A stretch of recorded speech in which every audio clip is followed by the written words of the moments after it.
Assalamualaikum warahmatullahi wabarakatuh. Alhamdulillahirabbil alamin. Bisa berjumpa kembali dengan saya. Kita panjatkan puji beserta syukur kehadirat Allah Subhanahu wa taala yang telah memberikan begitu banyak nikmat beserta hidayahnya kepada kita semua, terutama nikmat iman, nikmat sehat, nikmat Islam, dan tentunya nikmat sehat ini nikmat yang luar biasa di saat kita hari ini banyak yang terkena musibah, terkena sakit dan lain-lain. Mudah-mudahan Anda senantiasa diberikan kesehatan, keselamatan, keberkahan oleh Allah Subhanahu wa taala. Salawat beserta salam kita sampaikan kepada pemimpin kita, junjungan kita, Rasul kita, Nabi Muhammad sallallahu alaihi wasallam. Pada kesempatan hari ini, pertemuan kita akan menyampaikan hal yang ada hubungannya dengan kesehatannya. Hari ini barangkali di antara Anda, keluarga Anda, orang tua Anda, atau siapapun ada yang sedang sakit. Bagaimana mensikapinya ketika kita sakit, dan apapun sakitnya, sakit yang baru, sakit yang lama, sakit yang ringan, sakit yang berat, insya Allah dengan cara-cara ini, insya Allah angkat penyakitnya lebih cepat, diangkat penyakitnya diganti dengan kesembuhan. Nah, bagaimana caranya? Kemudian apa saja caranya dan bagaimana? Nah, kita tonton selanjutnya ya sampai habis, karena insya Allah ini bisa bermanfaat baik ketika kita sendiri yang sakit atau keluarga yang sakit ya. Insya Allah bermanfaat. Nah, mudah-mudahan apabila sekarang ada yang sakit, sedang sakit, langsung praktekkan saja ya. Memang sakit itu akan terjadi atau bisa terjadi kepada semua orang. Siapapun bisa sakit ya, datang penyakit atau sakit dan lain-lain, itu bisa terjadi. Yang penting apa? Karena sakit ini adalah satu juga penggugur dosa-dosa kita. Jadi sebenarnya bagus juga sakit, tapi yang penting kalau sakit, satu, jangan berat-berat. Yang kedua, jangan lama-lama lah gitu kan, sehari setengah hari langsung sembuh ya, langsung sehat lagi. Itu keinginan kita. Kalau kita sakit, pokoknya apapun penyakit kita terima saja, karena itu semata-mata Allah ridho kita sakit. Sungguh pun penyakitnya itu datang dari faktor makanan kita, faktor pola hidup kita, terutama faktor pola pikir kita. Faktor pola pikir kita yang membuat kita memang banyak menjadikan sakit. Karena dari faktor pikiran, faktor itu yang membuat pola hidup, pola makan, dan lain-lain itu jadi terganggu juga. Ya, langsung ke intinya saja. Jadi apabila hari ini Anda sakit, ada keluarga yang sakit, atau saudara sakit, apalagi orang tua yang sakit, insya Allah lakukan dengan cara-cara ini. Mudah-mudahan Allah angkat penyakitnya ya. Kita berdoa, karena kita semua itu insya Allah bisa mengobati. Semua orang bisa mengobati ya.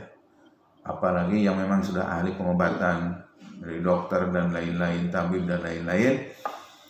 Kemudian siapa yang menyembuhkan? Yang menyembuhkan bukan yang mengobatinya, tetapi yang menyembuhkan Allah Subhanahu wa taala. Oleh karena itu, selain berikhtiar, wajib kita berikhtiar berobat, wajib kita untuk berdoa ya, berdoa memohon kepada Allah, karena Allah, kita sakit juga karena Allah atas izinnya, kita sembuh juga atas izinnya. Mudah-mudahan dengan cara-cara ini bisa mengangkat penyakit Anda, dan mudah-mudahan cepat disembuhkan dari musibah penyakit itu.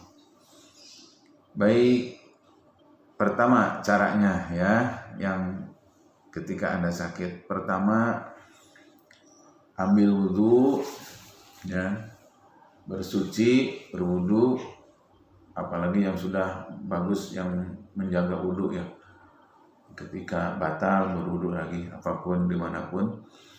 Setelah gitu sholat hajat 2 rakaat. Nah, itu sholat 2 rakaat yang khusyuk sholatnya. Biasanya kalau ada permohonan, ada permintaan, apalagi lagi sakit, biasanya sholat wajib yang nggak khusyuk aja. Kalau memang lagi begitu mah biasanya bisa lebih khusyuk, karena kita memang butuh banget sama Allah ya. Sholat 2 rakaat, sholat sunnah 2 rakaat, kemudian habis selesai doa perbanyak istighfar, mohon ampun atas semua kesalahan dosa-dosa kita. Jangan merasa kita tidak pernah bersalah, jangan merasa kita tidak pernah berdosa. Karena jangankan yang berasa, yang tidak terasa pun kita kadang-kadang boleh jadi pernah salah, pernah berdosa. Dosa sama Allah kita mohon ampun, dosa sama sesama manusia kita mohon maaf ya. Kemudian doa kesembuhan, mudah-mudahan Allah sembuhkan, Allah angkat penyakit kita. Kemudian ketika kita sakit, baik sakitnya masih bisa jalan-jalan maupun sakitnya sudah terbaring tidak bisa apa-apa, perbanyak istighfar. Dalam hati boleh, diucapkan boleh ya. Perbanyak istighfar. Berapa kali istighfarnya bebas. Pokoknya sebanyak-banyaknya. Apalagi sakit itu kan tidak kemana-mana, tidak beraktivitas apa-apa. Itu kesempatan untuk kita memperbanyak ibadah, terutama memperbanyak baca istighfar. Karena sebesar apapun dosa-dosa kita, insya Allah ampuni ya. Apalagi dosa-dosa yang kecil. Nah, dengan istighfar itu mudah-mudahan Allah gugurkan dosa-dosa kita ya. Perbanyak istighfar. Yang kedua ya, yang selanjutnya, kemudian ambil media berupa air ya. Kalau ada air, satu gelas, ambil air, dibuka tutupnya dengan niat kesembuhan kita atau kesembuhan siapapun yang sakit, orang tua atau saudara atau siapapun yang sakit, teman dan lain-lain. Sebutkan namanya, baca Fatihah 7 kali. Baca Fatihah 7 kali ya. Baca dengan niat untuk kesembuhan. Bulatkan tekad serius. Bila perlu, kalau orangnya tidak ada di sini, bayangkan wajahnya. Apalagi kalau ada, wajahnya udah kelihatan banget. Kalau untuk diri kita sama, bayangkan diri kita. Ya.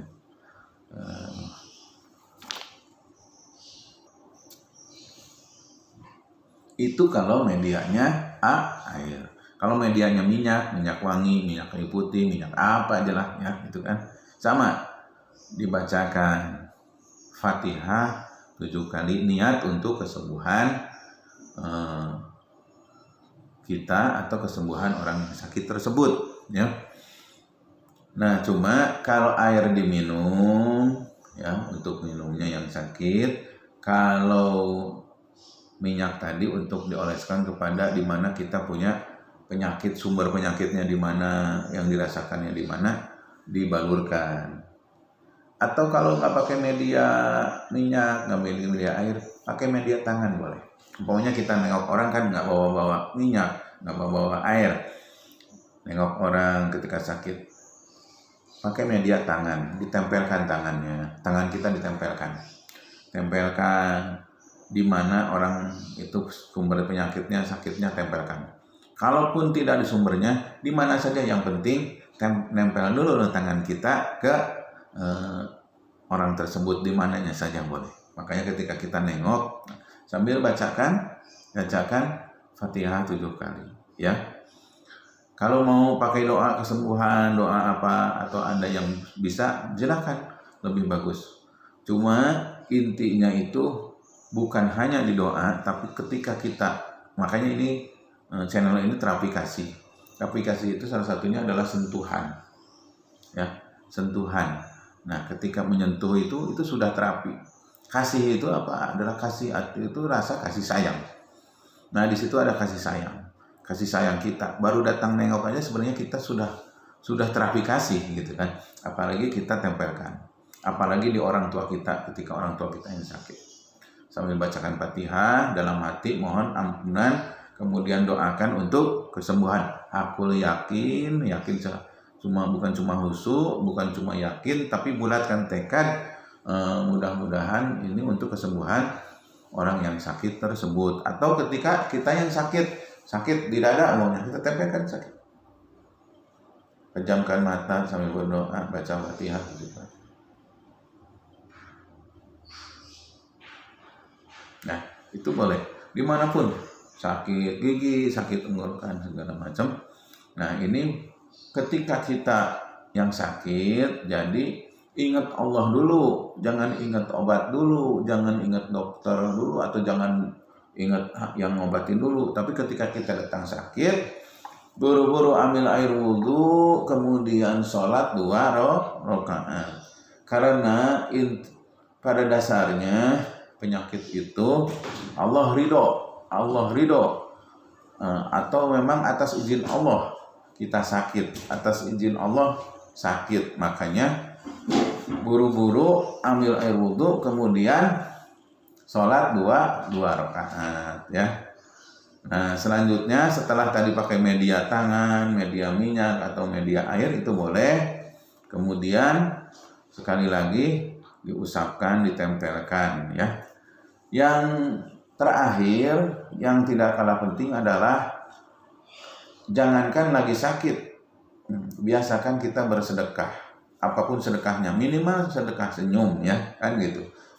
Apalagi lagi sakit, kita harus bersedekah. Bisa dia langsung bisa menyuruh ahli waris atau anaknya, keluarganya dan lain-lain ya, bersedekah karena apa? Ibadah tanpa sedekah ibarat surat tanpa perangko. Ya, kalau kita ke kantor pos zaman dulu tuh, kalau sekarang kan ada WA ya, ada segala macam. Kalau pakai surat atau kalau pakai ekspedisi ya tanpa bayar ya, tanpa bayar kalau itu. Nah, kalau surat nggak pakai perangko, ibarat ibadah itu nggak pakai sedekah. Jadi ibarat surat nggak pakai perangko, kapan mau nyampenya kan gitu. Macam-macam ya sedekah. Biasakan bersedekah. Kemudian sedekah yang terkecil ya itu dengan senyum. Minimal pakai sedekah YouTube ya. Sedekah YouTuber itu ya. Sedekah YouTuber itu kalau nonton YouTube ya, kita sedekah like, sedekah komen, sedekah subscribe ya. Itu sedekah juga, insya Allah. Nggak usah mikirin dibalas apa kagak, nggak usah. Karena namanya sedekah ya. Nah, kemudian kalau kita ikhlas, nanti malah yang balas bukan cuma orang tersebut, banyak nanti yang balas. Nah, jadi sedekah YouTube juga termasuk sedekah itu. Jadi udah nonton, ya niatkan itu. Nonton YouTube itu bukan cuma nonton doang. Apalagi jangan nonton yang macam-macam, niatkan sedekah juga. Karena itu membawa rezeki buat para YouTuber ya. Nah, sedekah dengan like, komen, sampling. Nah, kalau mau praktek sekarang aja langsung di channel ini ya, gitu ya. Oke, jangan panik, jangan stres dulu ketika kita sakit. Ingat Allah dulu. Ambil wudhu, sholat hajat 2 rakaat, mohon doa dan pertolongan, dan mohon Allah angkat penyakit kita. Mudah-mudahan bermanfaat. Salam sehat, salam berkah buat Anda semua di mana saja berada. Ditunggu sedekah, subscribe, komen, like dari sekarang. Assalamualaikum warahmatullahi wabarakatuh.